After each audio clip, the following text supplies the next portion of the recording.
Hey, it's Melissa from Kiwibanana, and today I'm going to do a little bit of a serious video, and this is one that I'm going to share my experience of living through a natural disaster and still living in the city where the natural disaster occurred.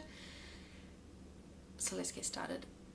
I have been living in Christchurch since the start of 2010, and later in that year there was an earthquake that occurred.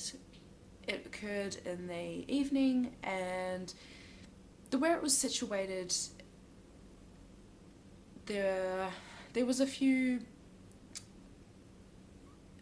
how do I put it, there were some buildings damaged, but there were no casualties. And then at the start of 2011 there was another earthquake, this time situated a little bit differently, not as large of an earthquake. And for those that don't know anything about geography, it really does depend on like where it's positioned and how far down it is, and many other things. The thing with this is that where it was positioned, it was quite close to pretty much on the city, and the city of Christchurch in New Zealand is actually built on a swamp. Yes, what were they thinking? I don't know, because this, for those who don't know, New Zealand has more of a short history of people actually living here, and even the native people that lived here, they haven't been here for that long, and they didn't have much of a settlement here in Christchurch, the area of Christchurch. They didn't name it Christchurch, it's what the white man did. That's a video for another day. And so yeah, being on a swampy land, having an earthquake, it really makes everything shake. And so on this day, it was the 22nd of February 2011, and there were actually quite a few casualties in this one, and I don't know how many people were injured, but there were at least 185 people that died. And you might think, well, that's not a lot. However, the city is quite small. It's sitting at around, it was at the time, it was around 400,000 people. And if you compared that to some other really big things that have happened in the world that have had a lot of publicity about natural disasters and terrorism, things like that, you know, a lot of people have died, but there's also, they were quite highly populated cities. Yeah, I'm not trying to say that this is worse than another thing. That's not what I'm trying to say at all. It was a substantial thing for Christchurch, the city in New Zealand, which holds about 4 million people. I was in town, and that was where a lot of the destruction happened, because that's where a lot of our, you know, multi-story buildings, we don't have that many high buildings, but there were actually a number of buildings that fully collapsed with people inside them. Where I was situated was actually really close to where a building that really just fell on top of itself, and there were about 115 people died in that building. So I was where I was studying at the time, was in town, was in the library, and yeah, there were just books everywhere, and I didn't really comprehend what was going on, but once it stopped, I just sort of shouted out to everyone that was around me. I was like, are you okay? Does anyone need help? Everyone seemed fine, so I just made my way out of the building, and once I got outside, it was just dust like everywhere.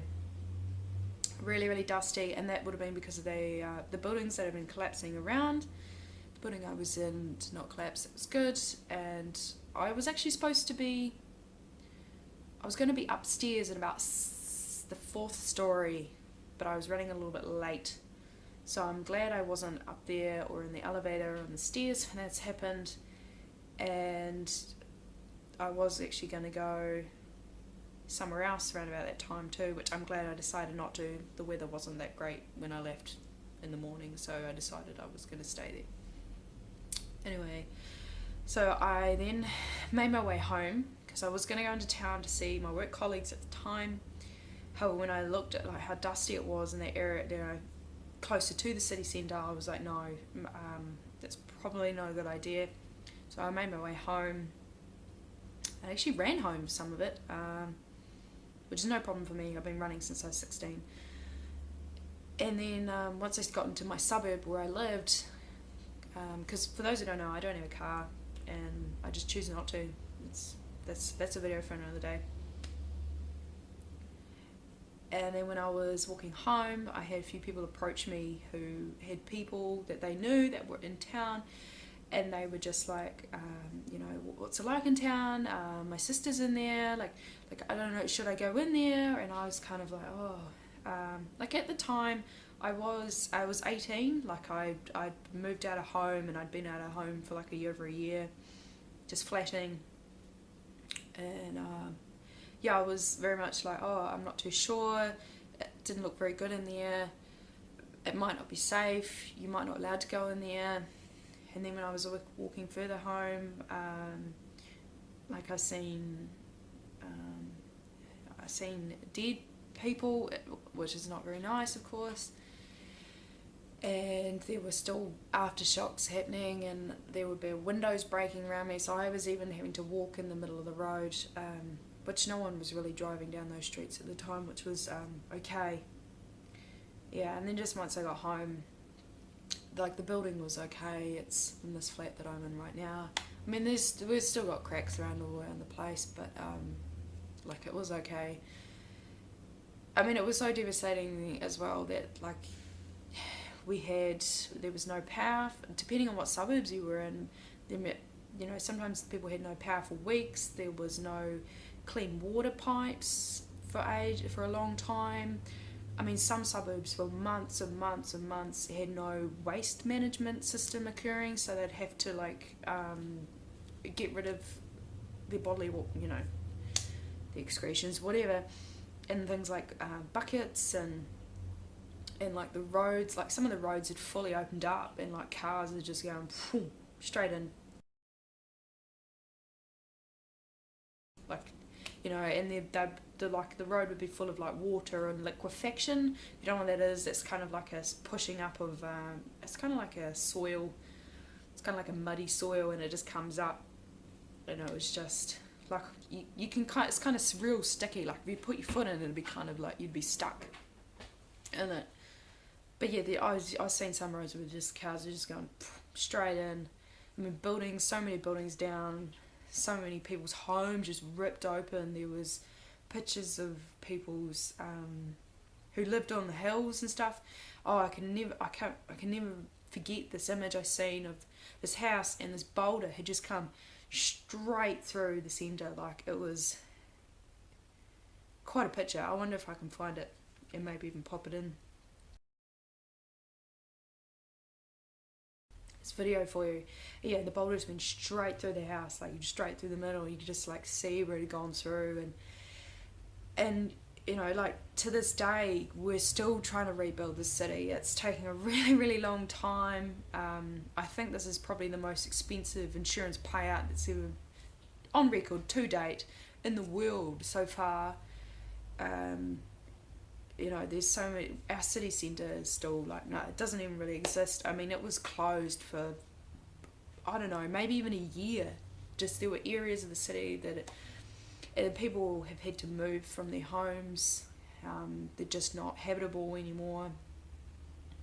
And there's just suburbs just all around the place that are just so dead. And there's even whole neighbourhoods and streets were just completely empty.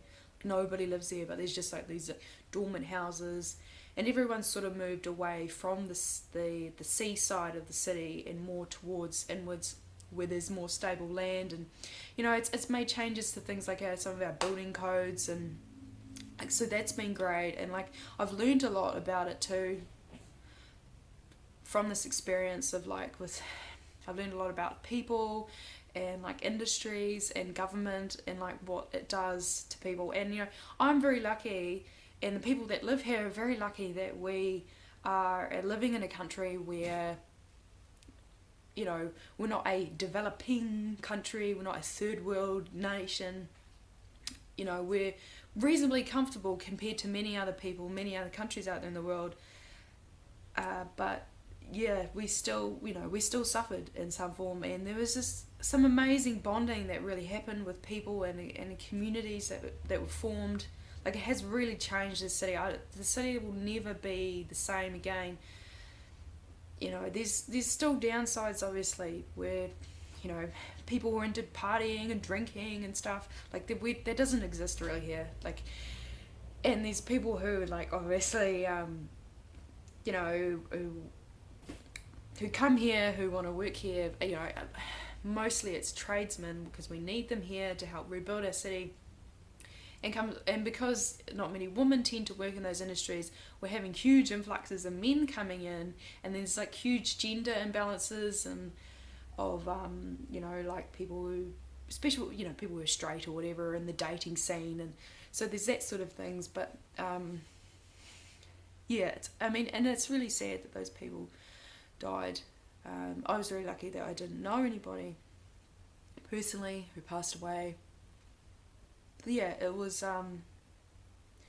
big eye. I know. Oh man, I could talk about this for long. How long? How long am I going now? 11 minutes.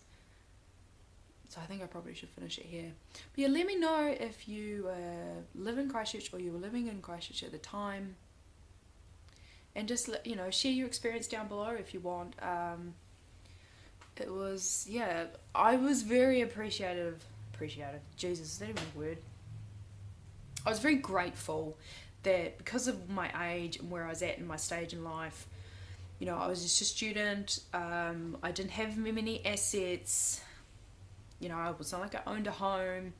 I didn't have to go through any of that stress. I don't have any kids that I had to look after. Pretty much my family lived outside of the city. So when this happened, like, I went away for a few weeks to live at my mum's house. I stayed at my grandparents for a few nights, and then they live out of the city. They live like 40 minutes out of the city, and like my mum and my stepdad live like an hour or so out of the city. So I stayed out there for a few weeks. So like, I had an accommodation and somewhere that I could still sleep, that had power and all that sort of stuff. Whereas, many people, they had things like, they had children, they had the pets, they had homes, and some of us, they didn't have anyone else that they could turn to. So yeah, I think I've talked enough.